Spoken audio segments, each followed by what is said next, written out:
ఏ శుభకార్యానికైనా శుభారంభం. నమస్తే, నేను Keshav. Welcome to Suman TV. Andhra Pradesh ఉప ముఖ్యమంత్రి పవన్ కళ్యాణ్ సొంత నియోజకవర్గ పర్యటనకి బయలుదేరి వెళ్ళారు. అలానే రాష్ట్రంలోనే 12,500 మినీ గోకులాల్ని ప్రారంభించేటువంటి ప్రక్రియకి ఆయన శ్రీకారం చుట్టబోతున్నారు. ఈ క్రమంలో పిఠాపురం వెళుతూ దారిలో గతంలో జరిగినటువంటి ఒక ఇన్సిడెంట్కి సంబంధించి ఆ ఘటనా స్థలాన్ని కూడా ఆయన పరిశీలించారు. అసలు ఇంతకీ ఆ ఘటన ఏంటి, ఆ స్థలానికి ఎందుకు పవన్ కళ్యాణ్ వెళ్ళారు, ఒకసారి విశ్లేషించే ప్రయత్నం చేద్దాం. మనతో పాటు అనలిస్ట్ సుబ్రహ్మణ్యం గారు. సుబ్రహ్మణ్యం గారు నమస్కారం. నమస్కారం. పవన్ కళ్యాణ్ గారు అఫీషియల్ టూర్ ఒక రకంగా రాజమండ్రి ఎయిర్పోర్ట్లో దిగి ఆయన పిఠాపురం వెళ్ళాలి నేరుగా.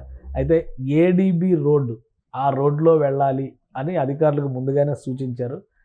4-5 రోజుల క్రితం ఒక యాక్సిడెంట్ అయింది, అక్కడ 2 యువకులు చనిపోయారు. ఆ ఘటనా స్థలానికి వెళ్ళారు. ఏంటి ఆ వివరాలు ఏంటి? ఇప్పుడు గేమ్ చేంజర్ ప్రీ రిలీజ్ ఈవెంట్కి వచ్చి మణికంఠ, చరణ్ అనే 2 యువకులు అక్కడ పోతూ యాక్సిడెంట్ అయ్యి చనిపోవడం జరిగింది సార్. అప్పుడు అది సింగిల్ రోడ్. అది యాక్చువల్గా బండ్లు 2 ఒకే పక్క రావడం, నైట్ టైం ట్రావెల్ అవ్వడము, అక్కడ ఏదో జరిగి 2 జీవితం కోల్పోయినారు అక్కడ. రంగంపేట మండలం ముకుందవరం గ్రామం అని చెప్పి. అవును. దాని తర్వాత ఇమీడియట్గా పవన్ కళ్యాణ్ గారు చాలా బాధపడ్డారు. ఆయన ఈవెన్ ఆ ఈవెంట్లో కూడా పదే చెప్పినాడు కొంచెం కాన్షియస్గా ఉండాలని. నాకు తెలిసి ఆ పిల్లలది కూడా ఒక యాక్సిడెంట్గానే జరిగినట్టుంది. వాళ్ళు కూడా ఏదో పొరపాటుగా జరిగినట్టు కాదు, ఏదో అంటే రెండు ఒకే లైన్లో నైట్ రావడం వల్ల బైక్ కదా సార్, ఎదురు లైట్లు తెలివి సరిగా. ఆ రోడ్డు చాలా ప్రాబ్లం, అండర్ కన్స్ట్రక్షన్, అలాగే అక్కడక్కడ సరిగా లేదు, రిపేర్లు సరిగా చేయలేదని చెప్పేసి చెప్పడం జరిగింది. ఈరోజు ఇదేం సార్ పవన్ కళ్యాణ్ గారికి ఉన్నటువంటి గొప్ప తత్వం ఇదే. ఇప్పుడు మరొకరైతే ఏం చేసి ఉంటారంటే అసలు ఆలోచన కూడా వచ్చి ఉండదు. ఇంకా పైపిచ్చు ఆ ప్రమాదం జరిగిన స్థలానికి పోతే విమర్శలు వస్తాయని చెప్పేసి భయపడి వేరే దారిని వెళ్ళిపోయి ఉండేవాళ్ళు. ఆయన పోవాలనుకుంటే హెలికాప్టర్లో వెళ్ళి ఉండొచ్చు. ఆయన బైపాస్ రోడ్డు ఉంటుంది కాకినాడకి డైరెక్ట్ గా వెళ్ళిపోవడానికి, వెళ్ళి ఉండొచ్చు. ఇదేమో ఇంకా అండర్ కన్స్ట్రక్షన్ రోడ్ కాబట్టి ఈ రోడ్లో అది కొంచెం డిస్టెన్స్ ఉండొచ్చు, ఒక 20 కిలోమీటర్లు 30 కిలోమీటర్లు ఎక్కువ ఉంటుందేమో మరి ఆ డిస్టెన్స్. ఇదైతే నేరుగా వెళుతుంది, కాకపోతే రోడ్డు బాగాలేదు. అంటే ఇప్పుడు కానీ ఈ రోడ్డులోనే వెళదామని ఆయన స్పెసిఫిక్ గా ఎందుకు చెప్పారు? ఆయన మనసుని పూర్తిగా కలచి వేసి ఉంటారు సార్ ఈ విషయం. ఆ ఈవెంట్లో కూడా చెప్పినారు, మీకు ఏదైనా జరిగితే నేను చాలా బాధపడుతున్నాను, నా గుండెకి గాయం అవుతుందని చెప్పేసి అని. దానికి నిదర్శనమే ఇది. ఇప్పుడు జరిగిన ప్రమాదం ఆయన్ని చాలా కలచవేసి ఉంటుంది ఇన్ని రోజులు. సో కనీసం ఆయన ఆలోచనలోంచి ఇంకా పోలేదు అది. ఆ పిల్లలిద్దరూ ఆయన ఆలోచన నుంచి ఇంకా బయట పోలా. ఆయన ఆలోచన నుంచి బయట పోయి ఉంటే ఇవన్నీ పట్టించుకోడు ఆయన. వారం రోజుల తర్వాత అక్కడికి వెళ్ళారు. అందుకే అంటే అలా పోయే సందర్భం వచ్చింది కాబట్టి రిలీజు. సో అలా పోయే సందర్భం వచ్చింది కాబట్టి అక్కడికి వెళ్ళి ఆడ ఏం జరిగి ఉంటుంది అనేసి తను కళ్ళుతో తను చూసి తను ఒక ఆలోచనకు రావటానికి చేసినటువంటి ప్రయత్నంగా చూడొచ్చు.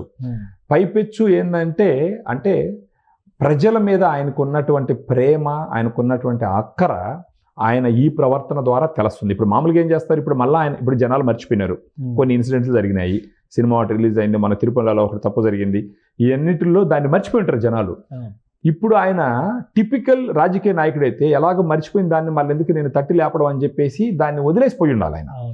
అవన్నీ ఏం పట్టించుకోకుండా వాటన్నిటికీ అతీతంగా ఆయన మనస్సు అక్కడికి లాగింది, పోయినాడు, చూసినాడు. ఆయనకు ఒక అవగాహన వచ్చి ఉంటుంది, అక్కడ ఉన్న వాళ్ళందరూ వివరించడం జరిగి ఉంటుంది. అట్లీస్ట్ ఏంటంటే ఆ ఆలోచనలు ఆయన్ని వదలట్లా, వెంటాడుతున్నాయి ఆయన్ని. పైకి కనపడకపోయినప్పటికీ ఆయన ఆలోచనలు అయితే వెంటాడుతున్నాయి ఆయనకి. సో అక్కడికి పోవడం వల్ల ఏంటంటే ఆయనలో ఉన్న గొప్పతనాన్ని మరొకసారి ప్రజలకు అర్థమయ్యే విధంగా చెప్పడం జరిగింది. యాక్చువల్గా అది ప్రమాదం. ఖచ్చితంగా ఈవెంట్ జరిగిన ప్లేస్లో జరుగుంటే మాత్రం నిర్వాహకుల తప్పిదమని మనం అందరం చెప్పచ్చు. పోయే దారిలో జరిగింది ప్రమాదం. బట్ అయినా కానీ ఏంటంటే మనం వచ్చిన ఒక ఈవెంట్కి వచ్చిపోయినారు, మన అబ్బాయికి సంబంధించిన ఒక ఈవెంట్కి వచ్చిపోయినారు అనేసి బాధ్యత అది మనసును కలచివేసి ఉంటుంది ఆయనకి. అందుకనేసి అక్కడికి పోవడం అంటే ఆయన నేరుగా పిఠాపురం పోవాల్సిన విషయం అయినప్పటికీ ఆయన్ని ఆలోచనలు వదలలేదు కాబట్టి అక్కడికి పోయి ఆడ చూసి దిగి అక్కడ కొంచెం వివరాలు తెలుసుకొని తర్వాత కొన్ని లోకల్గా తయారు చేసేటటువంటి ప్రోడక్ట్లు కూడా ఉంటే వాటి దగ్గరకు కూడా వెళ్ళి వాళ్ళని ఎంకరేజ్ చేసినట్టు. ఇప్పుడు ఆయన అక్కడికి వెళ్ళాడంటే ఆ ప్రోడక్ట్లకి ఒక ఫోకస్ వస్తుంది కదా. ఆ ఫోకస్ వచ్చినప్పుడు ఇప్పుడు చనిపోయిన కుటుంబాలకు కూడా ఆయన 5 లక్షల రూపాయలు ఆయన పార్టీ తరఫున 5 లక్షలు ఇచ్చారు. దిల్ రాజు గారు కూడా 5 లక్షలు ఇచ్చినారు. వాళ్ళకి ఆదుకుంటామని కూడా చెప్పినాడు. సినిమా పథకాల్లో ఏమైనా అవకాశం ఉంటే అలా కూడా ఆదుకుంటామని కూడా చెప్పడం జరిగింది అనమాట. సో ఖచ్చితంగా ఇప్పుడు ఇక్కడ నుంచి ఇంకా ఆయన నేరుగా పిఠాపురం వెళ్తారు. పిఠాపురంలో కూడా గ్రామీణ ఉత్పత్తుల ప్రదర్శనలు ఇవన్నీ ఉన్నాయి. 12,500 గోకులాల ప్రారంభం. మినీ గోకులాలు అంటే ఆవులు పెంచడానికి, మేకలు గొర్రెలు పెంచే వాళ్ళకి ప్రభుత్వం సబ్సిడీతో ఇస్తున్నటువంటి నిర్మాణాలు. అవన్నీ కూడా పనికి ఆహార పథకం కింద చేసినటువంటి నిర్మాణాలు. సో ఒక పెద్ద పథకం ప్రారంభోత్సవానికి వెళుతూ అవును ఇక్కడ ఆగడం అనేది కొంత సమయ పాలన అంటారు కదా, మళ్ళీ అక్కడ డిలే అవుతుందేమో అనే ఆందోళన లేకుండా ఇక్కడ అంత ప్రయారిటీ యాక్చువల్గా ఇప్పుడు మీరు ప్రాధాన్యం ఇచ్చారు. మనకు ఒక ఇంగ్లీష్ లో ఒక సెంటెన్స్ ఉంటుంది sir, powerful places makes people powerful అని. కానీ పవన్ కళ్యాణ్ గారి విషయంలో అది ఉల్టా, powerful people makes places powerful అని.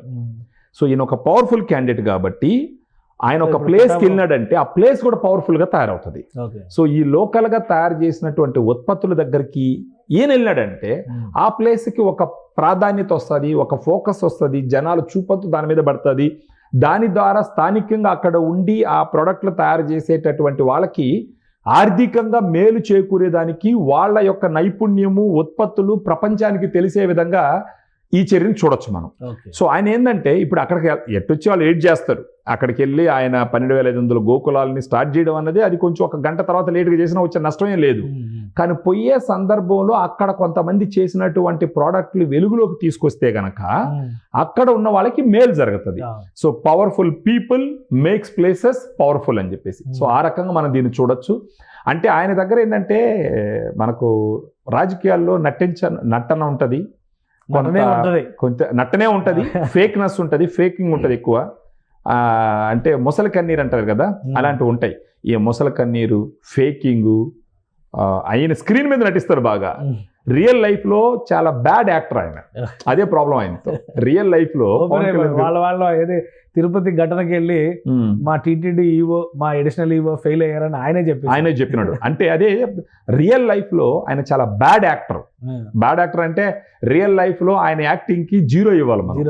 స్క్రీన్ మీద కావాల్సి ఉంటే ఆయన యాక్టింగ్ కి ఒక 4-5 ఇవ్వచ్చు, ఒక 5కి 4 నుంచి 5 దాకా ఇవ్వచ్చు స్క్రీన్ మీద యాక్టింగ్.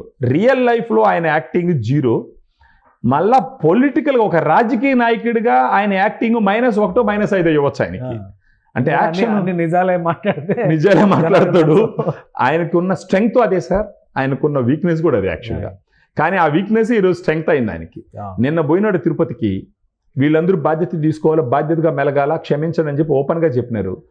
అదే ఇంకొకరికి గానైతే రాజకీయంలో ఉండి అలా ఓపెన్గా ఒప్పుకుంటే ఆయన కింద సీటు కదులుంటుంది. కానీ ఈయన చేసినందువల్ల దానికి ఎవరిన ప్రాధాన్యం ఇచ్చి ఆయన సీటు కదపాలని చూస్తే వాళ్ళ సీట్లు కదిపోతాయి. సో అలాంటి పవర్ఫుల్ మనిషి ఆయన. సో ఫేకింగు, మొసలి కన్నీరు, నటించడము, జనాల్ని మభ్య పెట్టడము, ఇవన్నీ లేనటువంటి ఒక హైలీ ఇన్సులేటెడ్ పర్సనాలిటీ ఆయన. దగ్గర కూడా రావు అవన్నీ.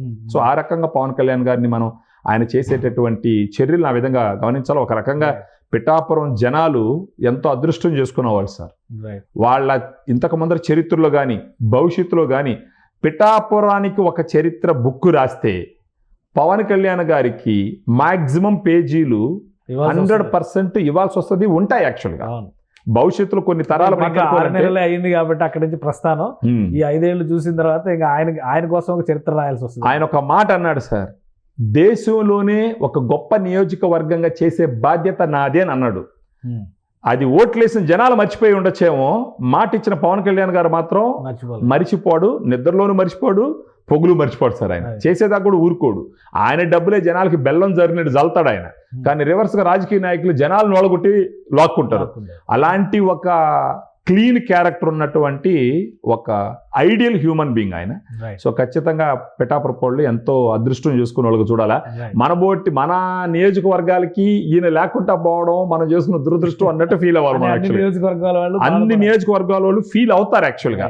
కానీ అలా అవ్వకుండా ఎమ్మెల్యేలు కానీ చేసుకోగలిగితే వాళ్ళకు కూడా చరిత్రలో కొన్ని పేజీలు ఉంటాయి. ఒక రోల్ మోడల్, ఖచ్చితంగా అందరికీ కూడా ఒక రోల్ మోడల్ పవన్ కళ్యాణ్. ఖచ్చితంగా సార్, ఖచ్చితంగా. రైట్, థ్యాంక్ యూ సుబ్రహ్మణ్యం గారి విశ్లేషణ. ఇది సొంత నియోజకవర్గం వెళుతూ దారిలో గతంలో జరిగినటువంటి దుర్ఘటనని గుర్తు చేసుకుంటూ ఆ కుటుంబాన్ని కూడా ఓదార్చే అవకాశం ఉందని చెప్పని జనసేన పార్టీ శ్రేణులు అంటారు. అలానే పవన్ కళ్యాణ్ గారు అక్కడ జరిగిన సంఘటన వివరాలు, రోడ్డు నిర్మాణం జరుగుతున్నటువంటి పరిస్థితుల గురించి అధికారుల నుంచి వాకప్ చేశారు. ఇక గోకులాల ప్రారంభోత్సవాలతో పాటు గ్రామీణ పండగగా చెప్పుకునేటువంటి సంక్రాంతి సంబరాలని పిఠాపురంలో ఆయన ప్రారంభిస్తున్నారు.